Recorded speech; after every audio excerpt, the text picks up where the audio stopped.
Now on Denver 7. Dark clouds across the Denver metro, bringing some much-needed rain. Our Denver 7 weather team is tracking when the storms will hit over the holiday weekend. We all thought we were going to die. We all thought something was happening. Plus, chaos at an Aurora carnival after what appeared to be a shooting that sent crowds running in fear. Like an invasion party. We didn't have a lot. We still don't have a lot. So when somebody comes in and they take what much that you don't have, it just kind of stinks. And a family who lost almost everything in the Marshall fire has what little they have left stolen. What you can do to help them get back on their feet. We start off with some breaking news tonight. A child shot in the parking lot of a Denver rec center. Denver 7 is live on scene where police found her near East 25th Avenue and Quebec Street. DPD says it started due to an altercation at the Central Park Rec Center. DPD says there may be several other juvenile victims that they're looking for. You can see there in that live picture some evidence markers and police tape around that parking lot there.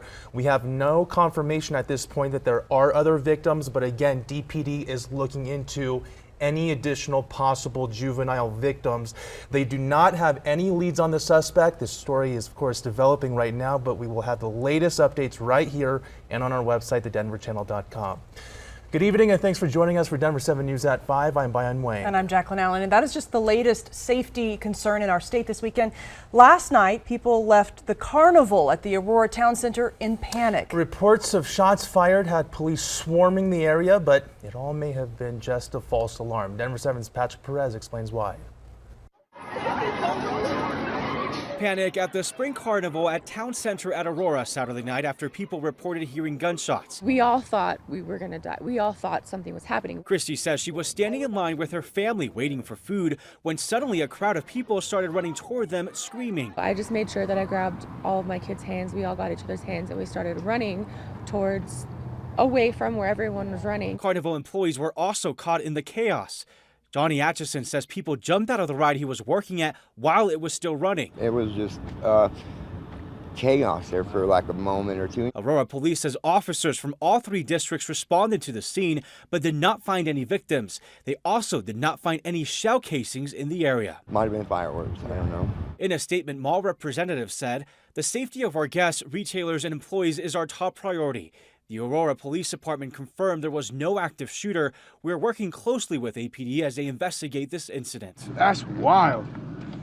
Absolutely wild, Aurora. What happened Saturday night appeared to have been a false alarm, but still enough to have people questioning their safety following recent mass shootings. I don't want to be terrified for my kids every day. I don't want to be terrified when I go anywhere, but mostly for my kids. I reached out to the company in charge of the carnival, but I never heard back. The employee that you heard from there says they ended up giving people who left because of what happened some VIP tickets to come back on their own time. The last day of that carnival is tomorrow. In the newsroom, Patrick Perez, Denver 7. Thank you, Patrick. And these types of incidents are happening in other parts of the country, too. Last night in Brooklyn, 10 people were injured in a stampede at the Barclays Center. The NYPD says the crowd mistook a sound disturbance for gunshots, and they started running. This happened right after a boxing match at the indoor arena, and the NYPD says the investigation determined that no shots were fired. All right, now to the latest on the mass shooting in Uvalde, Texas. You are looking live at the Uvalde Town Square right now. This is where a growing memorial to the victims has popped up over the weekend. You can see a large crowd is out there right now paying their respects, leaving flowers and wreaths all around the fountain. Today, President Biden and the First Lady visited Uvalde to pay their respects. They laid flowers at the memorial site in front of Robb Elementary School, then attended Mass before visiting with the families of victims, survivors, and first responders. Meanwhile, bipartisan negotiations on new gun laws are already underway in the U.S. Senate. It's inconceivable to me that we have not passed significant federal legislation trying to address the tragedy of gun violence in this nation. The pace of everyday gun violence has dramatically escalated over the past 2 years. We are also hearing from the Department of Justice tonight. It plans to conduct a review of the law enforcement response to this mass shooting after intense scrutiny over the way police officers handled the incident. Following the events in Uvalde, the NRA held its national convention in Houston this weekend. Today is the last day of the event, which has been met with plenty of backlash and protests. Inside the convention, prominent Republican figures are condemning the recent violence, but also rejecting calls for gun reform. Why Why'd you decide to come out? Because my daughter is a teacher and she had to learn how to pack bullet wounds in her classroom in order to teach.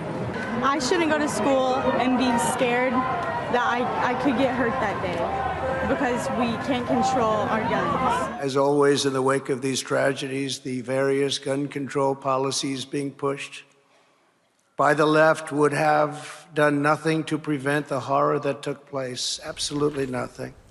Now, recent data shows the majority of Americans support some kind of action from lawmakers, and 90% are in support of expanding background checks. Denver police have taken a man into custody accused of kidnapping his 2 children and their mother.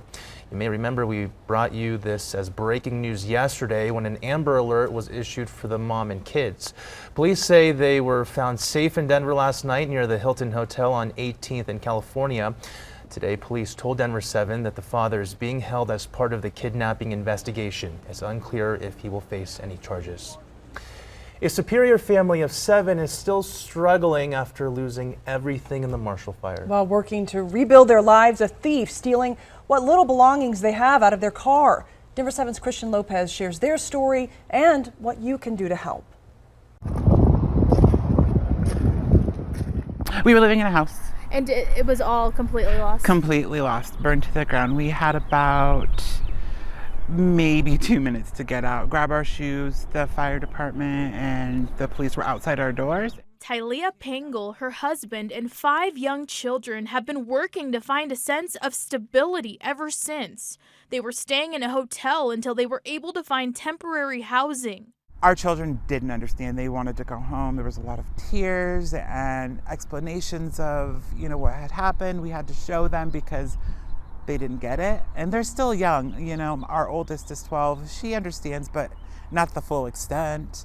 Our little ones just don't get it. They want to go home. They want their toys back. The family of 7 has been struggling to make ends meet. My husband lost his business. We lost literally everything. I had to quit my job because on top of that, their daycare had closed down because it had so much smoke damage. On top of that, there was another unexpected obstacle. I came out one morning to get my kids to school and I noticed that my doors were unlocked, which was really weird because it's remote controlled. Somebody had rifled through. They had taken everything, everything was just completely trashed. She says some of the items taken from her car were donations from the community. Like an invasion of privacy. We didn't have a lot. We still don't have a lot. So when somebody comes in and they take what you already, much that you don't have, it just kind of stings. The Pangle family is also dealing with being underinsured. They've launched a GoFundMe page to help. I think just saving enough money to get us somewhere after we're out of temporary housing in order to just rebuild so my kids can have that stability. I think that's the most important thing. If you'd like to help, we'll post a link on our website, thedenverchannel.com, under this story. Reporting in Boulder County, Christian Lopez, Denver 7. Wow. All right, Christian, thank you. Now to the intense clouds rolling across the Denver metro today. Wow, look at that. You're looking at a time lapse of those clouds from our Lookout Mountain camera. It was really dark out there for a little bit. Let's get right over to Katie LaSalle. Katie, looks like scattered storms for the rest of our holiday weekend, huh? Yes, we've seen those storms and showers rolling across the plains this afternoon and will continue for tonight. And it's a very active weather pattern across the state for this Sunday. You can see some stronger storms over the northeastern plains, mostly cloudy skies right now here in Denver. A few more showers just off to the west, but abundant lightning, very gusty winds currently from a band of storms from Sterling out north and east. Into the mountains, even a little bit of light snow over 10,000 feet. And the strongest thunderstorm activity for tonight expected over the far northeastern corner of Colorado up through Sterling and Julesburg. Here's our future cast for this evening. You can see indicated by the shades of blue up near Allens Park and Estes Park. A little bit of light snow falling over 10,000 feet. Then tonight into early tomorrow morning, could see a few rounds of showers, an isolated storm here in Denver. But for our Memorial Day morning and looking at our Boulder forecast, should be seeing mostly clear skies, and temperatures tomorrow will cool back down to the 60s. We'll stay pretty unsettled here across the state for the first half of the week. I'll show you the full forecast still to come. All right, Katie, thank you. Now, this Memorial Day weekend, health experts are keeping an eye on coronavirus cases as people meet up with family and friends. This comes as both Boulder and Jackson counties in Colorado move back into the high-risk category. Right now, Boulder County is reporting a current case rate of 319 cases per 100,000 people. Pearl Street in Boulder was packed yesterday with people dining out and shopping. We asked them if they felt safe. I feel like we've been kind of cooped up for a really long time. I mean, there's obviously still need to be safe, be vaccinated, wear your mask indoors, but being outdoors and out in the open air and being able to interact with other people without being terrified and being able to, see summer is really lovely.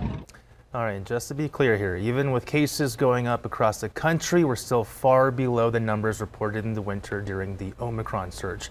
The CDC recommends that anyone in a high-risk community mask up indoors and on public transportation.